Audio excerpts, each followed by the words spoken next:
My name's Troy. I'm a biologist. This is my brother Trent. He's only a chemist. And we are the Bourbon Brother Whiskey Nerds. Oh, Trent. You know, folks, we're back again. We are back again. I'm excited. I am too. We had a bit of a stretch where, believe it or not, we didn't buy a whole lot of whiskey. Imagine that. And if we did, it was stuff that we've already opened. Correct. Replacement bottles and things like that. We've talked about I did buy Knob Creek 9. This happens once a week. We've talked about this on the channel before. Most of our trips to the liquor store are astonishingly uncontroversial because we're just out of something, go get some and leave. Okay. Maybe this is true in your bourbon journey as well. You need your daily sipper. Can't go without that. So you go to the store. It's like going to the grocery store and getting some staples. Your staples are 101 and, 4 Roses single barrel. In any case, it's a different sort of staple. And of course, that staple is more important than the pantry, than the flour. Who needs bread and milk? Just get bourbon. Flour pantry as well. In any case, we did, however, have an excellent trip, Troy. We did. Recently. To the fine folks in Whiteford, Maryland. And our buddy Nick at the Sobbles in Whiteford, Maryland. Make sure you go check that out if you're in the area. And we came back with some great bottles, Troy. I'm pumped up. I know. We have some good bottles, and I am very excited. So on this particular edition of Fresh Crack Friday, we have the Penelope Golf Series. This is called Architects of Golf. Now, let's say a couple of things. First of all, we've talked about this before on the channel. This is such a great marketing ploy. It is difficult to know where to begin. Like 10 out of 10. You know those marketing majors that chemistry and biology majors like me picked on when we were in college? They make money too. And you know what? Some of them are really smart. And some of them work for whiskey companies and come up with great ideas like this. Because it looks like a golf card, right? Like there's a whole outline on the bottle. As it turns out, there are 3 of these and there are going to be 9. Now, I don't know if they're all coming out this year or if it's rolling out over 2 spacing it apart over 3 years or whatever it is. But there are 3 of them out. This is hole 3, so everybody knows. And what Penelope did is they took some of their juice and did some staving, sort of a la Maker's Mark. A la Maker's Mark. Very interesting. Which is where they put in different staves in the barrel that gave different flavor profiles, which is really interesting. It's very, very interesting. It's a really good idea. And on the back of the bottle, they have this really cool, golf scorecard, that shows up on the screen if you watch golf on television or if you've ever golfed before. They have the holes and the par and everything like that. And it tells you what the different stave combinations are. Vanilla, spice, toast, fruit, right? That's very cool. It's really a neat idea. Quite a cool concept. And they priced them pretty well. I've seen them more expensive. Nick had it for $50. Nothing wrong with 94 proof? 94 proof. 94 proof. Which is not ridiculous, but a perfectly comfortable proof point. It sits in a good range. This is sourced from MGP. Almost all of Penelope stuff has forever been sourced and I from believe MGP. is their high rye mash bill. Well, I thought that it was most Penelope stuff is weeded, Troy. They have the weeded. It's usually a 4 grain. It's a 4 grain, and so this I thought. Shame on me, didn't do my research, was the same stuff. Terrible scientist you are. Silliness. Goes to show folks you should do your research. As it turns out, this bad boy is not a weeder. This bad boy is exactly the opposite.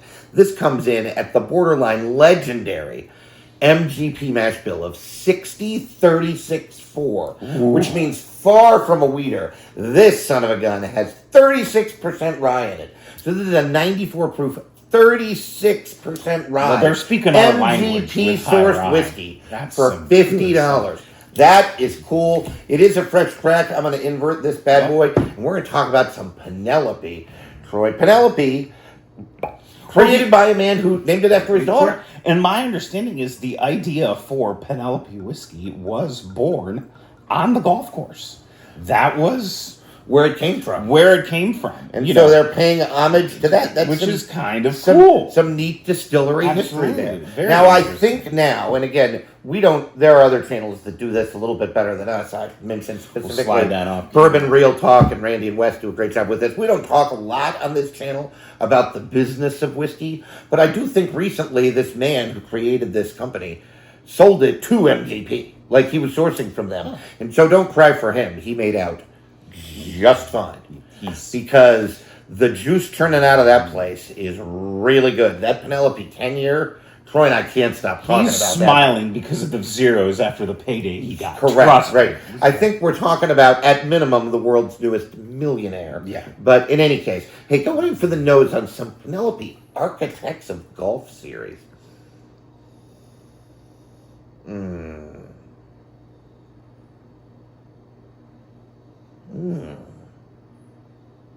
know what, Troy? You know, boy, what a You know what that is? Four Roses-esque. It's really interesting. But It doesn't read like, this will not surprise you to hear, Troy and I drink plenty of MGP whiskey. So I'm confident it's hard not to. We have had more than our fair share of this mash bill of whiskey. It's got a different nose profile than some of those releases.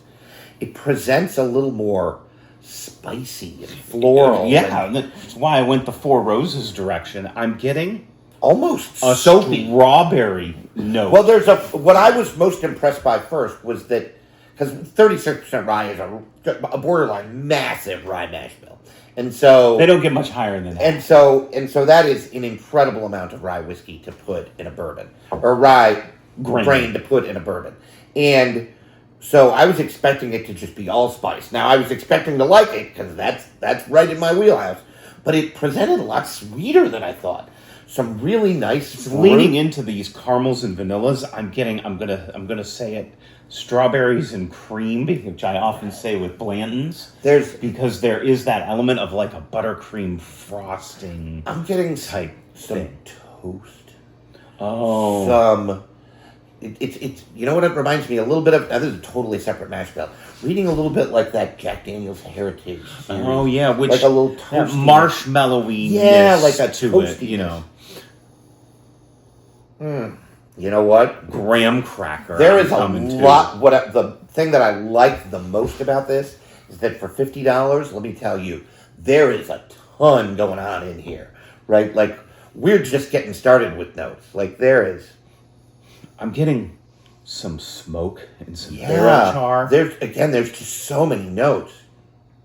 And spice, pumpkin pie, nutmegginess. And it's got some wood. There's some oak in there. There is. Those staves are making a difference. Like the trick here is getting a really oaky profile without it aging that long because you add extra staves, right? Like there's some woodiness here.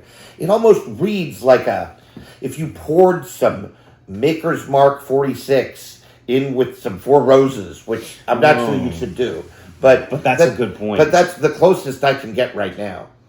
There's definitely a warming spice note on here. Cinnamon, nutmeg, pumpkin pie. But I'm impressed with the fact that it's not all just rye. Right? It's not. It's much more complex. You know what there is here? For a $50 whiskey? An awful lot of depth. There's a lot of depth. There's a lot of depth going on in here. All right, folks. I'm just going to have to drink. You know what? We're going to go in. Hey, cheers. Happy Friday.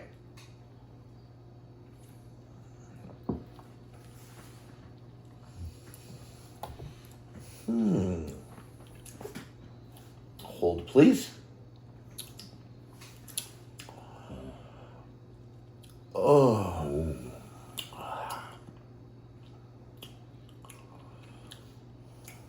All right. Okay. Now, just so you know, we say this sometimes on the channel. This is our first sip of today's taping adventure. So maybe I'm getting some things that I wouldn't have normally gotten. But early on, I was a little worried because the front of the palate, there wasn't loads going on. It's interesting you say that because the front of the palate, I was like, this is reading a little thin. Right. And then I kind of literally chewed it a little bit. But then there is a really nice burst of all of those. I think it reads similar to the nose. The nose is true to the palate. There's a burst of sweetness, almost like honeysuckle. Yeah. It's simple syrup sweetness. It's incredibly floral. Yes. And there's a nice, my favorite thing mid-palate was the nice, warming, spicy mouthfeel as you go into the back palate and the Keep finish. going. It's a really, really nice I'll stop him if end he says of something sip. wrong. There's not I don't want to say this is an uber strong finish, but but it's there. It's long lasting. Yeah. It's The pleasant. finish goes back to the front of the palate. If I have a critique, the finish is probably a little short. Like a little bit more. But Trent's right. That mid-palate transition to the rye It's really is delightful. very, very nice. It's really And delightful. it really helps cut some of that when I think it leans on the sweeter side. Right. And then it cuts through that. And there's a nice oak astringency on there. That's the predominant flavor I'm getting on that finish, that oak astringency. Well, and it's titillating a Yeah. little. There's a little bit of astringency. Troy's right. There's some drying on the lips, on the tongue, on the mouth. It's a really interesting pour. I'm going to take another sip here, folks. Very.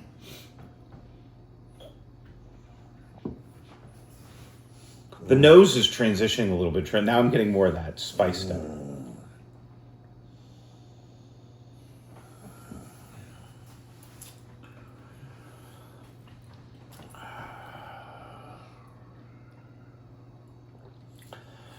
Yeah, if anything, I like my second sip more. I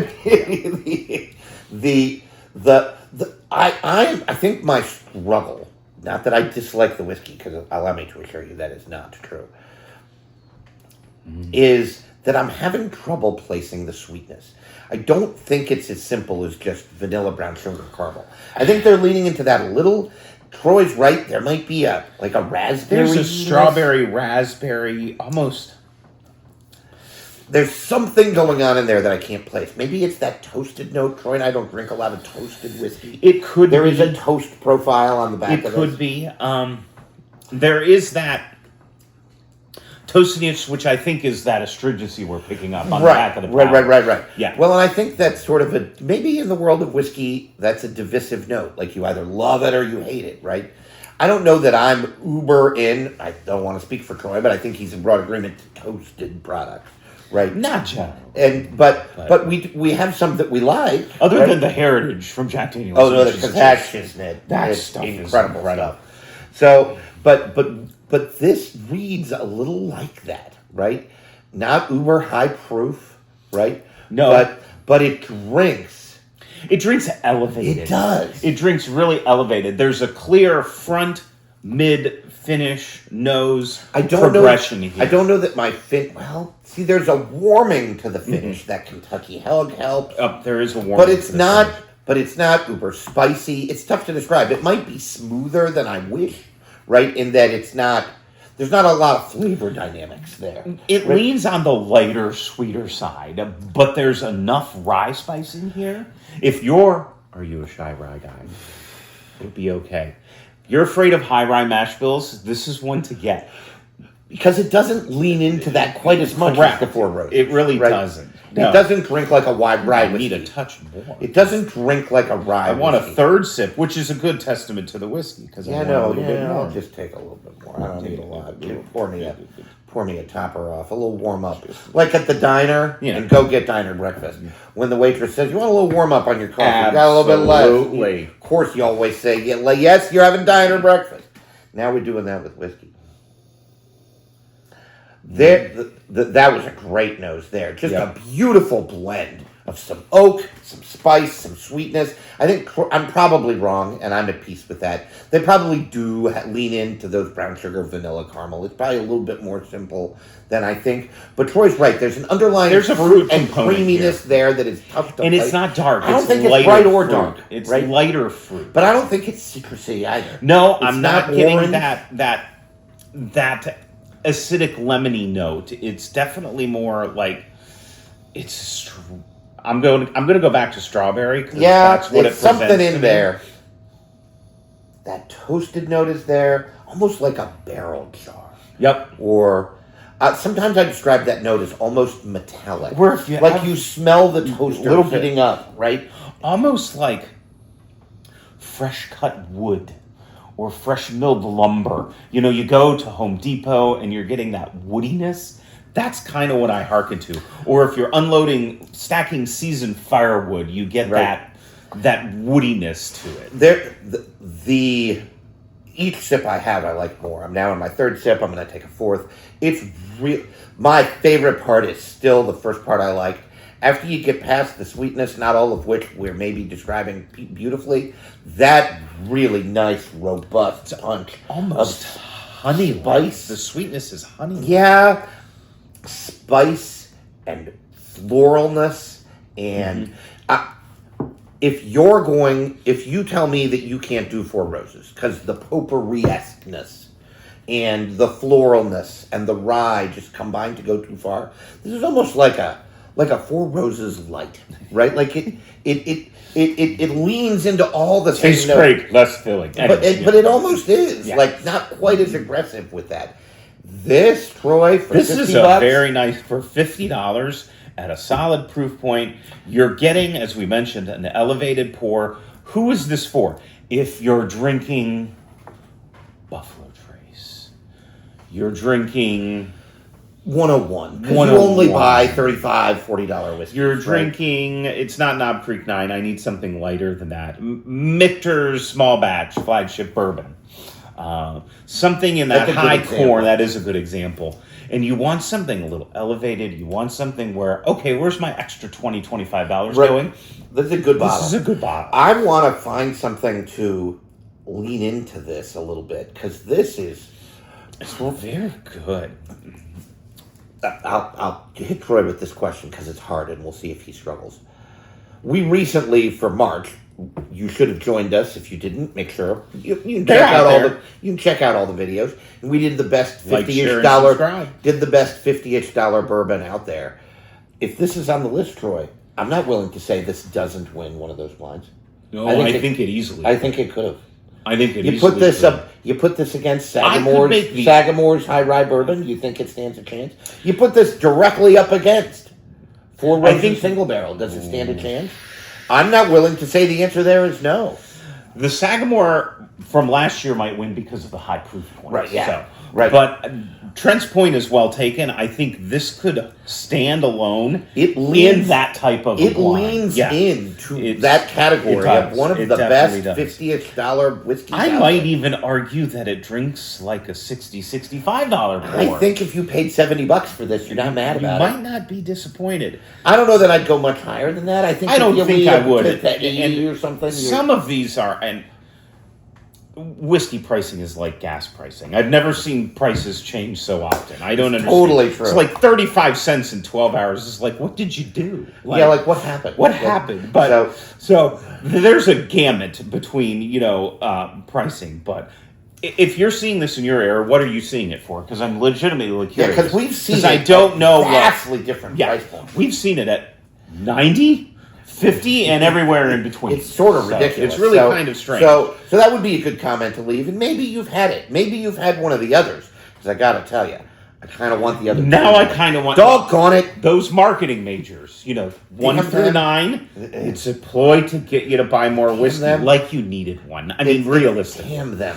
Really, so really good at what they do. Nice. A really nice product. But seriously, it's not about us and being cranky and marketing majors. No. All you really want to know, other than our hijinks, which of course, you're here for. And I remind you, we're free. Like, share, and subscribe.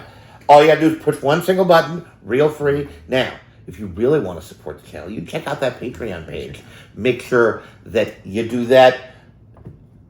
As always, we appreciate you, Troy. A real nice product here. Gonna take this son of a gun home. That's some good stuff. See what happens to it. Maybe it'll be worth a revisit in a week. I'm curious to see what happens to it. I kind of want to find something to put it up against. I know. I don't just know what that. I don't know what that is. That's another challenge. Put that in the comments too. Put that in the comments too. This finish. I know. It's not uber aggressive, but it's really nice and warming. This is a warming whiskey. That's what I think it is. It's almost a winter whiskey. I was talking to one of our fans, Dan. We always appreciate Dan on that. Shout out, Dan. Thank you. Who was saying he doesn't drink bourbon as much during the winter because he thinks it's warming.